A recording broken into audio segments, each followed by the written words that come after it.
केंद्रीय गृह मंत्री अमित शाह ने देश से मार्च 2026 तक नक्सलवाद को खत्म करने का लक्ष्य रखा है।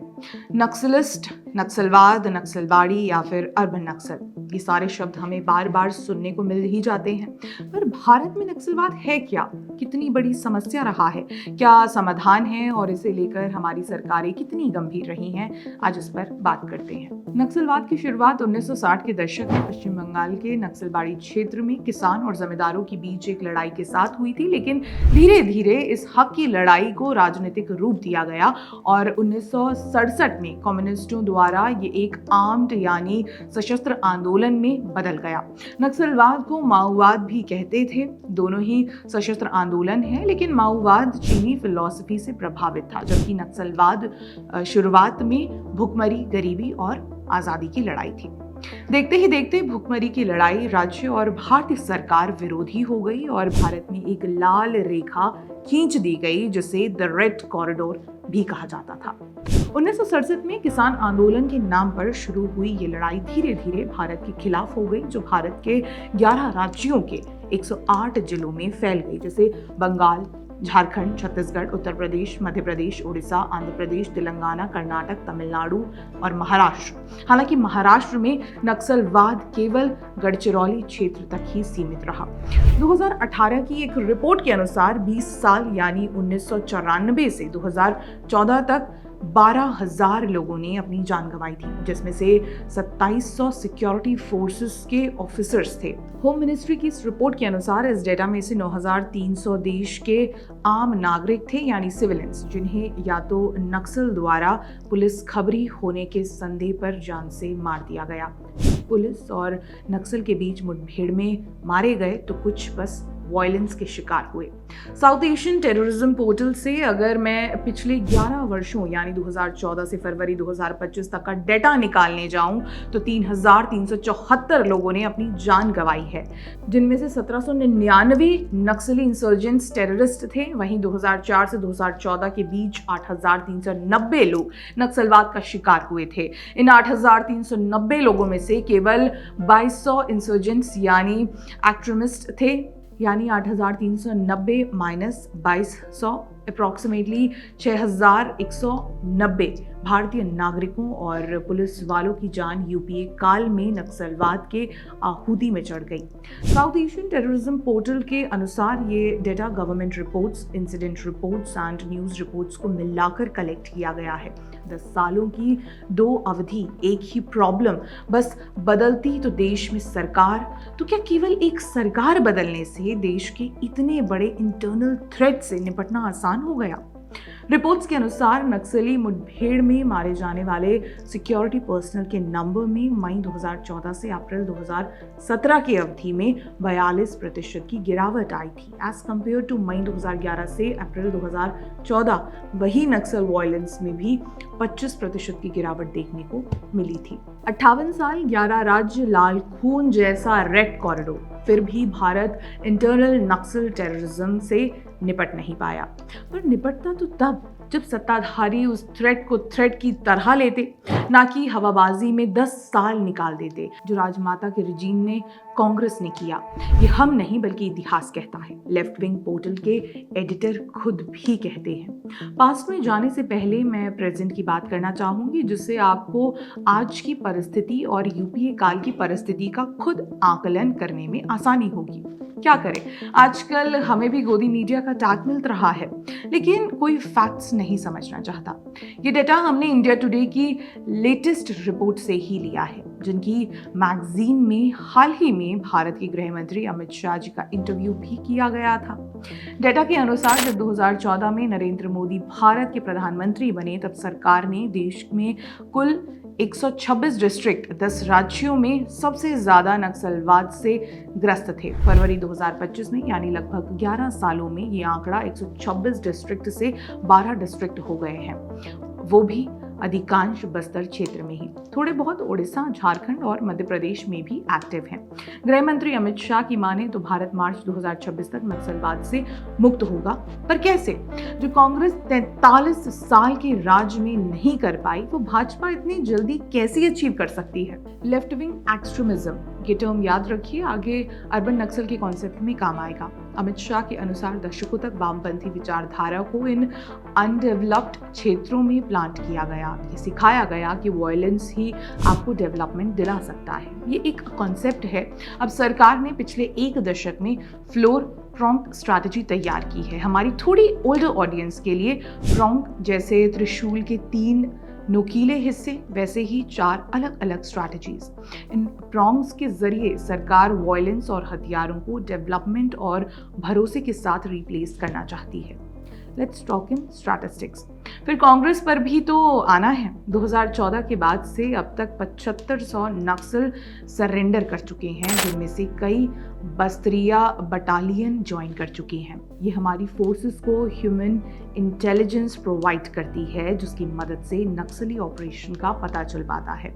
पिछले 15 महीनों में छत्तीसगढ़ में 305 नक्सली मारे गए हैं। वहीं इस इंसर्जेंसी के इतिहास में पहली बार बस्तर में 217 नक्सली मारे गए। डेवलपमेंट की बात करें तो सरकार ने केवल छत्तीसगढ़ में 550 किलोमीटर की सड़क बनाई, 774 मोबाइल टावर इंस्टॉल किए, नियद नीलानार स्कीम के अंतर्गत गांव में बेसिक एमिनिटीज प्रोवाइड की। वहीं पिछले दशक में नक्सल हिट क्षेत्रों में 300 से ज़्यादा नए बैंक्स ओपन हुए, 752 ATM इंस्टॉल किए गए, वहीं 1789 पोस्ट ऑफिस अप्रूव हुए। देखिए, सिंपल सी बात है, इसमें सरकार का भी गेन है। डेवलपमेंट होगा, नक्सली थ्रेट भारत से खत्म होगा, तो ये सरकार की रिपोर्ट कार्ड में ही चमकेगा।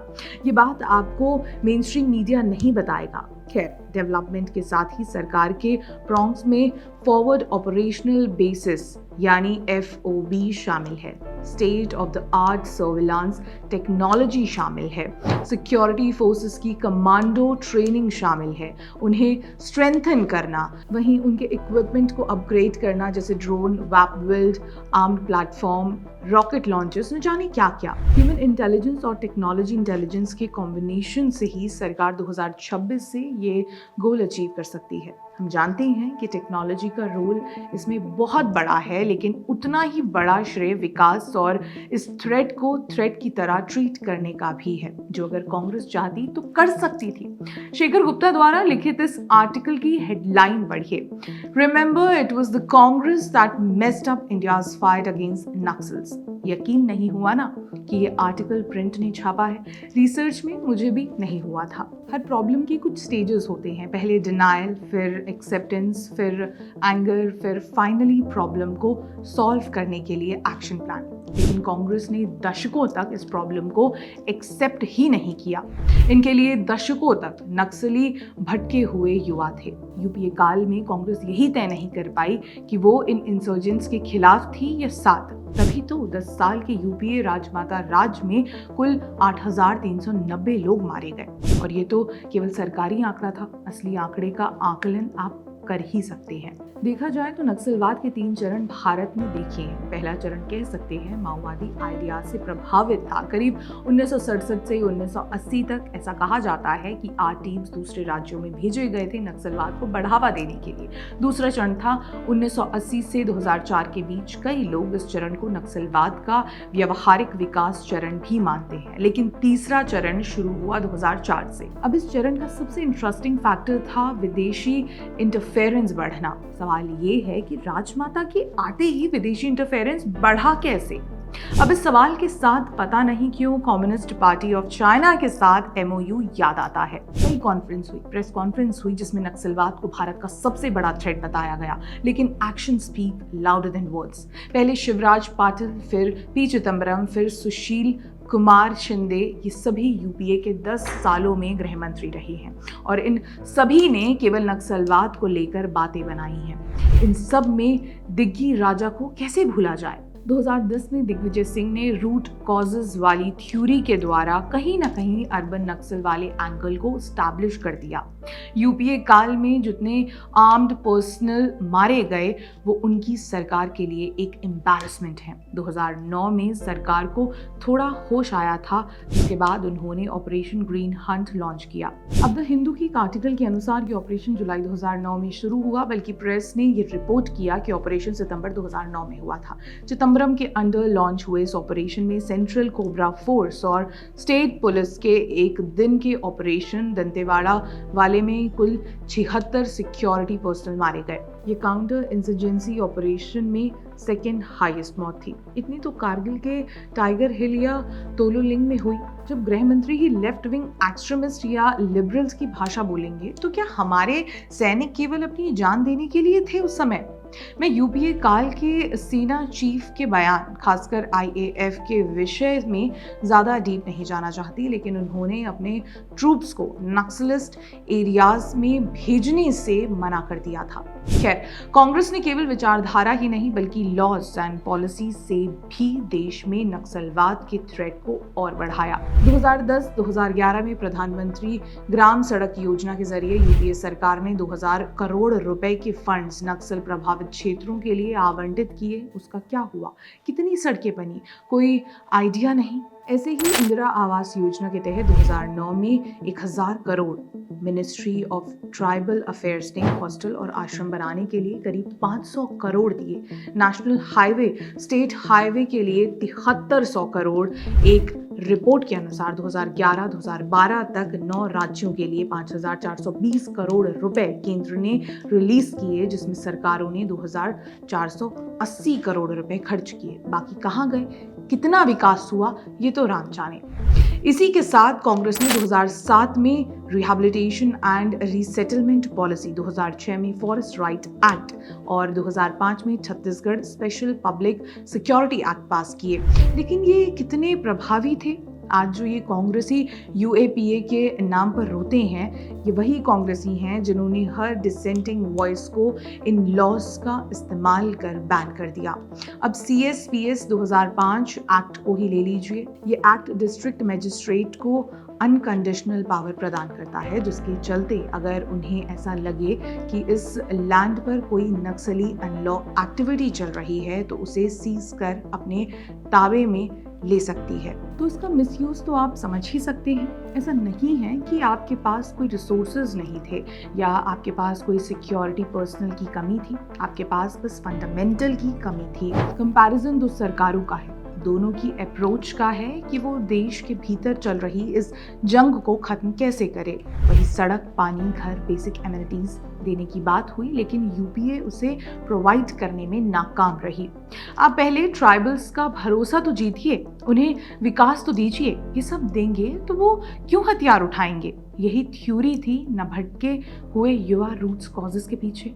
इस वीडियो का उद्देश्य दो केंद्र सरकारों की अप्रोच के बारे में था, लेकिन अब इतनी बात कर ही दी है तो थोड़ी राज्य सरकारों पर भी कर लेते हैं, ज्यादा लंबी नहीं।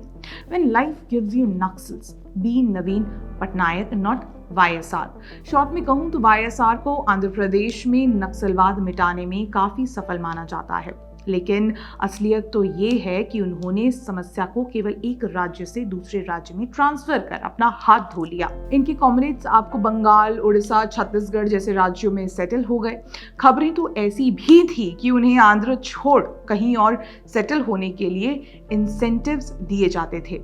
द ग्रे हुंड स्क्वाड को आंध्र से बड़ी सफलता मिली, लेकिन उनके एक्शन का रिएक्शन दूसरे राज्यों के मासूमों के खून ने चुकाया। वहीं अगर मैं नवीन पटनायक की बात करूं तो ना के बराबर सेंट्रल असिस्टेंस मिलने के बावजूद उन्होंने राज्य में नक्सलवाद से लड़ना जारी रखा। 2007 में उड़ीसा स्पेशल सिक्योरिटी फोर्स का गठन किया गया, जिसमें 700 से अधिक रिटायर्ड डिफेंस पर्सनल को रिक्रूट किया गया, जिन नक्सल प्रभावित क्षेत्रों में पुलिस स्टेशनों, जेलों की रखवाली कर सके। इसके साथ ही उन्होंने आंध्र के तरह ही ग्रेहूंड फोर्स तैयार की, जिसके चलते राज्य में नक्सल्स से लड़ने की मदद मिली। सबसे इंटरेस्टिंग कदम था उड़ीसा एक्सॉल्ट्री पुलिस फोर्स का गठन, जिसमें 4000 से अधिक ट्राइबल युवाओं को सरकार ने रिक्रूट किया। हमें सालों तक ये बताया गया कि ये एक ट्राइबल राइट्स की भी लड़ाई है, लेकिन ये अर्बन मिथ से ज्यादा कुछ नहीं है। अर्बन नक्सल क्या है, कौन है, हम सभी जानते हैं। ये दशकों तक दिग्गी राज जैसे नेताओं के जरिए मेन स्ट्रीम डिस्कोर्स में ये कॉन्सेप्ट डालते आए हैं कि ये तो हक की लड़ाई है, ट्राइबल्स के भविष्य की लड़ाई है, विकास की लड़ाई है, लेकिन ये भारत को तोड़ के रखने का, उसे इंसर्जेंट्स के एज पर रखने की साजिश से अधिक कुछ नहीं था। from the third phase. Rajdeep Sardesai, Arundhati Roy, Ravish Kumar और बाकी डफलीबाज गैंग इन्हें मिसगाइडेड बताती है। राजदीप सरदेसाई ने तो इन्हें गांधीयंस विद गन्स कहा। कन्हैया कुमार नक्सलियों के लिए अवार्ड की मांग करते हैं और देश के लेफ्ट लिबरल दशकों से होती आ रही हिंसा और इंटरनल वॉर को पहले तो डिनाई करते हैं, फिर उसे जस्टिफाई करते हैं। मेरी निजी रिकमेंडेशन, अगर आप माने तो अर्बन नक्सल के कॉन्सेप्ट को समझने के लिए विवेक अग्निहोत्री की बुद्धा इन अ ट्रैफिक जैम मूवी जरूर देखिएगा। तब की यूपीए और आज की कांग्रेस में कोई खास अंतर नहीं है। इन्होंने तब भी नक्सलवाद से लड़ने के लिए कुछ नहीं किया, सालों तक डिनाई किया। एक तबका कहता रहा कि ये तो भारत का सबसे बड़ा थ्रेट है, जबकि दूसरा कहता रहा कि रूट कॉजेस ढूंढिए, ये तो भटके हुए हैं। और आज भी भारत जोड़ो जैसी यात्राओं में अर्बन नक्सल के इन्वॉल्वमेंट की खबरें सामने आती रहती है। आखिर कांग्रेस चाहती क्या है? ये वीडियो मैं पूर्व सीडीएस बिपिन रावत की एक बात से खत्म करूंगी कि भारत 2.5 फैक्टर्स पर जंग लड़ रहा है, 2 बॉर्डर्स पर, तो आधी देश के भीतर। उम्मीद है कि 2026 तक की अंदरूनी जंग से हमें राहत मिलेगी।